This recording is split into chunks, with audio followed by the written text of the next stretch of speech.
नमस्कार मित्रों, आज आश्विन कृष्णा पंचमी 2080 मंगलवार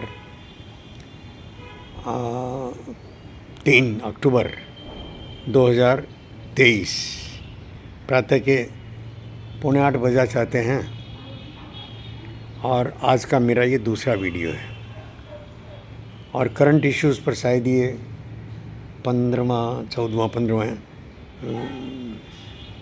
वीडियो होगा।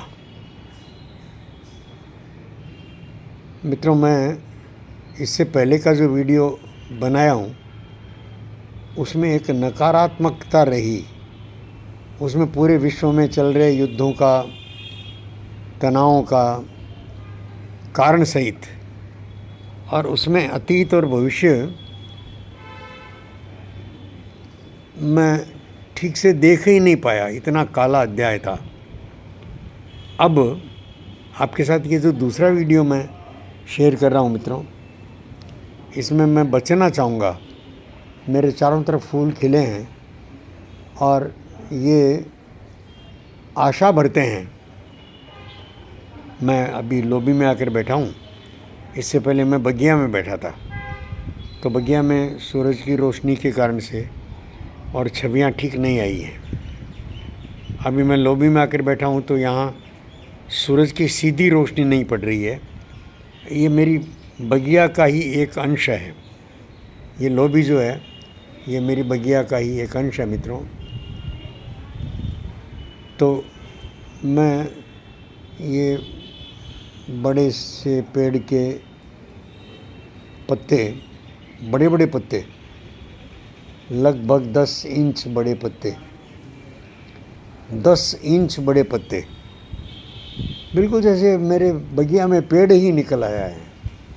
और छोटे छोटे गमलों में कई प्रकार के रंग बिरंगे फूल, वो मुस्कुराते फूल आश्वस्त करते हैं मानव को कि मानव संभल जाएगा, मानव मानवीयता पर आ जाएगा, क्योंकि ये सारे जो प्राणावस्था के जो इकाइयाँ हैं वो सब शुभ की तरफ बढ़ती हुई और साफ साफ दिखाई दे रही है।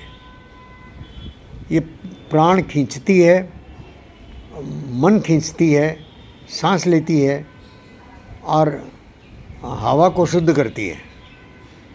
हवा को शुद्ध करेगी तो मानवीय मन को शुद्ध नहीं करेगी। इसमें से और मानव की जो बुद्धि है, मानव का जो विवेक है, वो जागृत नहीं होगा कि यार फूल इतना मुस्कुरा सकता है, तुम नहीं मुस्कुरा सकते।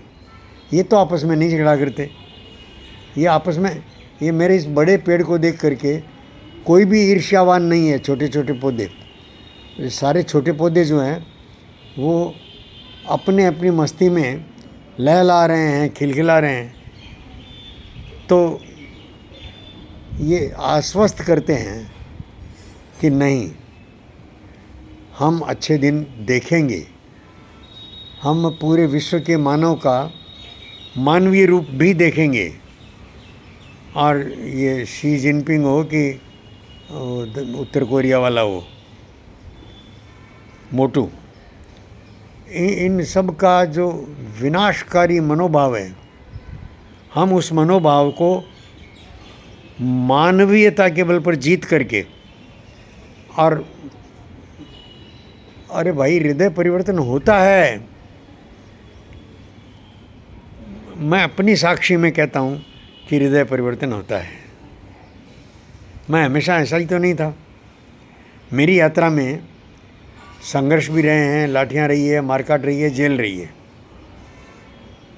तो ये सारे के सारे जो मैं अपनी यात्रा के भागते भागते जो छोटे छोटे दृष्टांत दे रहा हूँ, और आज आपके सामने बैठा और मैं लगातार शुभ की आशा, शुभ की बात, हालांकि अभी भी दोष तो है मित्रों, दोष तो हैं, लेकिन अब एक बड़ी आशा बनी है कि मैं इन दोषों से भी मुक्त हो पाऊँगा। आपके साथ बात करते करते यही मेरी साधना है। मेरा ध्यान, मेरी साधना व्यायाम ज़रूर करता हूँ शरीर का, लेकिन आत्मा की साधना यही है कि मैं जो है मैं उसे देखूं, अपने आप में देखूं और अपने आप से बात करूं। भले ही मेरा ये वीडियो कोई न देखता हो, मैं जानता हूं मित्रों कि बहुत कम मेरे इस वीडियो को देखने वाले, इस तरह के वीडियो को देखने वाले बहुत कम हैं। कोशिश ज़रूर है कि भाई ये बात फैले, क्योंकि ये बात सकारात्मक बात है, मानवीयता की बात है, अतीत और भविष्य को मिलाकर वर्तमान को देखने की बात है। और ये हर मानव की दृष्टि वर्तमान में रहते हुए अपने संपूर्ण अतीत को और भविष्य को जान लेने की हो सकती है। मित्रों, मैं अपने वर्तमान, मेरा अतीत के बिना तो है नहीं, मैं पुनः पुनः कहता हूँ, अपने संपूर्ण अतीत को मिलाकर ही मेरा वर्तमान गठित हुआ है। मैं अपने इस वर्तमान में अपने संपूर्ण अस्तित्व के साथ हूँ। जैसा जैसा मैं जिया अनेक जन्मों की यात्रा में, उन सब को मिला करके मैं वर्तमान हूँ। और चूँकि मेरा एक सुदूर, लंबा, अच्छा और शुभ अतीत रहा है, तो मैं अपने भविष्य को थोड़ा थोड़ा तो देख ही पाऊँगा। मृत्यु तक ही नहीं, मृत्यु के पार भी, मृत्यु के उस पार भी। मृत्यु तो एक घटना है, वो घटनी ही है एक दिन, वो एक दिन घटनी ही है। लेकिन मृत्यु के उस पार भी मैं और देख पाऊँगा, देख पाता हूँ कि मैं अगला जन्म कहाँ, किस रूप में, किस प्रकार, किस उद्देश्य से लूँगा, वो तो मेरे हाथ में है।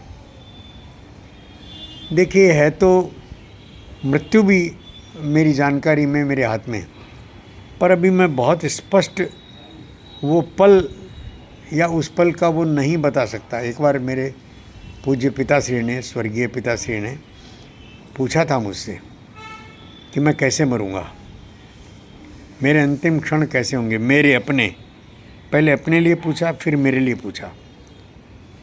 तो मैंने बहुत शांत भाव से बताया था कि मैं शायद विक्षिप्तावस्था में और बहुत दुखद मृत्यु मुझे प्राप्त हो। तो ये सुनकर उनको बहुत आश्चर्य लगा कि मैं इतना अच्छा जीता हूँ, पैसा, मुझे पैसे की लालच नहीं है, ललक नहीं है, किसी प्रकार का माया मोह का बंधन वो मुझे जकड़ नहीं ले रहा है, और मैं ऐसी मौत क्यों मरूंगा। लेकिन मुझे अब भी ऐसा दिखता है। कल ही अपने एक मित्र से बात कर रहा था कि मैं बहुत आशंकित हूँ, मैं भ्रमित हूँ, और मैं प्यार चाहता हूँ, और इसलिए चाहता हूँ कि मैं प्यार के साए में ही मेरी देह छूटे, मेरी देह विवादों में नहीं छूटे, मेरी देह अपने दुखपूर्ण मनस्थिति में न छूटे, नहीं तो अंतिम क्षण जो है जीवन का, वही अगले जीवन का बंधन, उसके कारण और उसका समीकरण बांधता है। अंतिम क्षण में जो भाव रहेंगे वही भाव लेकर के मैं अगला जन्म लूँगा। तो चाहत तो मेरी ये है कि मेरे अंतिम क्षण जो है वो शुभ हो, प्रसन्नतापूर्वक हो, पर अभी मैं निश्चित तो नहीं कह सकता मित्रों। लेकिन अगले जन्म की बात,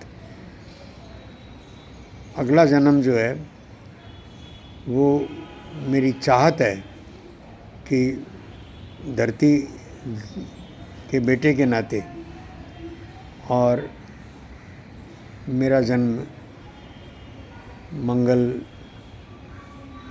बृहस्पति या चंद्रमा, इन ग्रहों पर हो। मेरी कोई वैज्ञानिक माता और अपने विज्ञान की खोज में वहाँ जाकर कुछ दिन बिताए और उसके गर्भ से मेरा वहीं जन्म हो। और वहीं जन्म होता है तो उसके बाद भले ही वो मुझे किसी प्रकार से वापस धरती पर ले आए, लेकिन वहाँ जन्म हुआ तो फिर मैं अपनी माता के साथ ही वापस पुनः उसी जगह या किसी दूसरे ग्रह पर पहुँच जाऊँगा। और वहाँ पहुँचकर मैं अपनी शोध यात्रा शुरू कर दूँगा आगे के ग्रहों की, जो मेरा वर्तमान की भी चाहत है। और चाहत मित्रों, अपने मूल चाहत तो अपने आप को पाने की है, अपनी आत्मा में रमण करने की है। लेकिन ये समीकरण सीधा है कि बाहर और भीतर कुछ अलग अलग नहीं है। अपनी बाहर की यात्राएं मुझे संपूर्ण करके ही और भीतर की तरफ जाना बनता है। बाहर की यात्रा को और पूरा किए बिना बाहर के जितने कर्ज हैं, इस दुनिया के जितने कर्ज हैं, वो चुकाए बिना छुटकारा कैसे होगा। किया कर्म और फल दिए बिना जाता नहीं। तो मेरे अपने किए हुए जो कर्म हैं वो मुझे ऐसे ही कैसे छूट दे देंगे? नहीं देंगे मित्रों, नहीं देते हैं। और मैं चाहता भी नहीं कि मैं बिना भोगे अब अपने कर्मों से बचकर निकल जाऊं। बचकर निकलने का रास्ता भी नहीं है, मेरी चाहत भी नहीं है। लेकिन ये जो चाहत बनती है उसके भी अपने कारण होते हैं मित्रों। ये हमारी चाहतें ऐसे ही और अकारण नहीं आती, अकारण नहीं बनती। हमारी चाहतों के पीछे, कामनाओं के पीछे, हमारी इच्छाओं के पीछे बिल्कुल कार्य कारण संबंध जुड़ा हुआ है, प्रत्येक के, आपके भी, मेरे भी, सबके। अब सब मैंने ये विचारधाराएं जो हैं वो अपने अपने स्तर पर बहुत छोटा काम करती है मित्रों। कम्युनिस्ट विचारधाराएं हों, चाहे इस्लामिक हो, कोई भी हो, वो अपने अपने सीमा में, लेकिन जो नियति है वो भी तो एक विचार ही है। तो नियति इन सब के ऊपर हावी रहती है और अपनी नियति के अनुसार ही और मेरा जीना, जन्म मरण, सुख दुख अपनी नियति के अनुसार है। मित्रों, मैंने ये जो बात कही दुख की, वर्तमान में तो मेरे इर्द गिर्द कोई दुख की छाया भी नहीं है। मैं बहुत अपने आप को कह सकता हूँ कि बहुत सौभाग्यशाली, बहुत आनंद में, बहुत सुखी, और मेरी पसंद का काम और प्रत्येक उसका पल पल मैं इसी काम में लगाते हुए, और मैं प्रसन्नतापूर्वक आपके साथ शेयर भी कर रहा हूँ, जी रहा हूँ, इन पलों को जी रहा हूँ। तो ये सारा अपनी प्रसन्नता आपके साथ बांटते हुए मुझे बहुत आनंद है। अब मैं अगला वीडियो अपना ऑफिस पहुंचकर, कोई विषय बनता है तो बनाऊंगा वीडियो, और नहीं बनता है तो अपनी नई किताब पर काम शुरू करूंगा मित्रों। पिछला पूरा सप्ताह निकल गया, आज मंगलवार आ गया और मैं अपनी नई किताब पर और काम शुरू करूंगा। ऑफिस पहुंचकर 4-5 घंटा उस काम को देखूंगा, करूंगा, फिर ये प्रसन्नता आपके साथ कल शेयर करूंगा। नमस्कार मित्रों।